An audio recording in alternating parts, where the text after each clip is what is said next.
Next, we have to think about how someone might find us. Search engines have become big business and are a closely guarded secret. That's why SEO is a career in its own right. Keeping up with the algorithms of Google and your millions of competitors for its attention is a full-time job.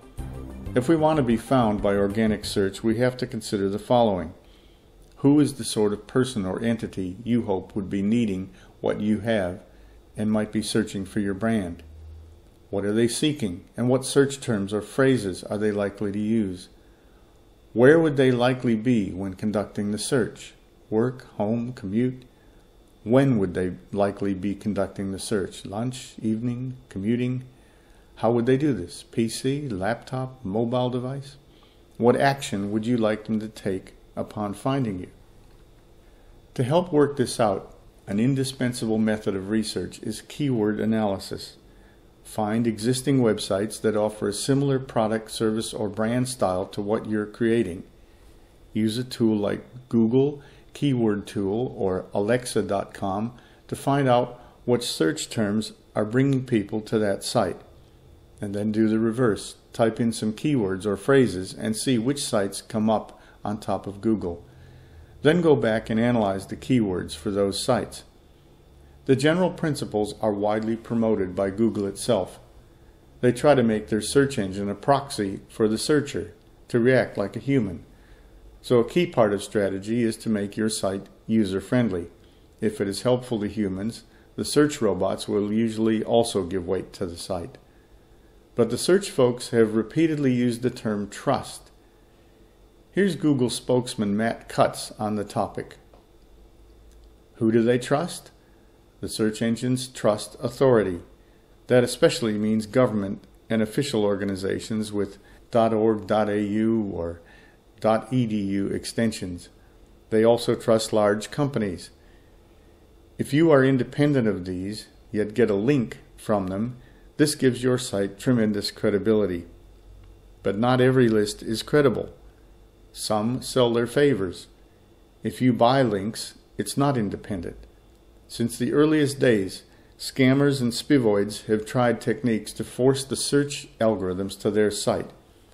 There's a war between the search engines and the black hat gangs. But even if you hire the bravest and best white hat SEO to do all this for you, they'll ask you to do the same things I'm asking you to do now in this course. First came your decisions regarding what you want to brand. Your personal names, business names, or customer interests. Next was choice of hosting, a simple blog, YouTube channel, or integrated websites. Remembering that search engines read text, not pictures, your choices need to take account of the meta tag and keyword structure of the pages. WordPress and packaged sites take care of a lot of this for you. Paid ads, such as Google AdWords, don't affect your organic search rankings, but a paid ad campaign has its own rewards and can be extremely useful and an economical way of working out which keywords and site structures pull the most traffic. Domain names are important, but don't in themselves automatically get a high ranking. For example, TomBenjamin.com has to compete with other combinations of the words Tom and Benjamin, and there are a lot of other Toms and Benjamins. One domain or site may not do the job. In addition to a domain with keywords like estherblodgettconsulting.com.au, our friend Esther might want something she can reel off on a radio ad or an interview. But consulting.com is bound to be already taken by a competitor, maybe even overseas. So some imagination is required to get a domain name that is pronounceable and memorable. For example, I have tom.com.au, which Australians can probably remember, but tom-.com, which looks fine in print, would be harder to pronounce verbally.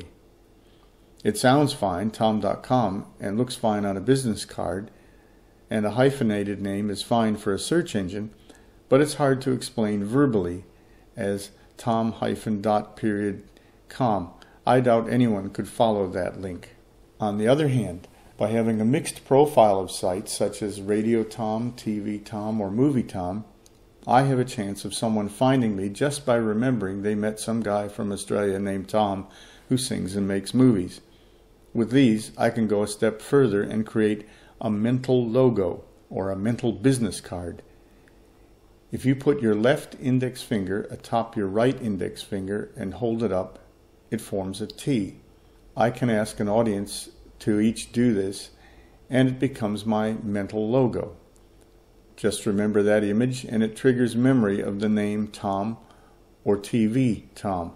If you can remember anything else about me, such as that I'm in Australia with internet, radio, and movies, you'll find my site. So I have a mental business card. Of course, if I were trying to attract lawyers to hire me as a credible scientific expert witness, those associations could work against me. Patients might also find it off-putting. But maybe I could put faith in the old saying that the only thing worse than being talked about is not being talked about. So maybe I'll take the risk. If you look back on your life, would you say, I wish I'd spend more time working and being attacked in the expert witness box? Or would it be more time singing and showing people how to make music? At the beginning of your career, it might be a choice between expressing yourself personally or getting your foot on the career ladder. At that stage, you'd want to use your social media comments sparingly and strategically. Once you've established a brand, you might let your hair hang down a bit in public and show your human and creative sides. But you can see many disasters of people who've become tall poppies only to be lopped off in their prime. So follow my examples with caution.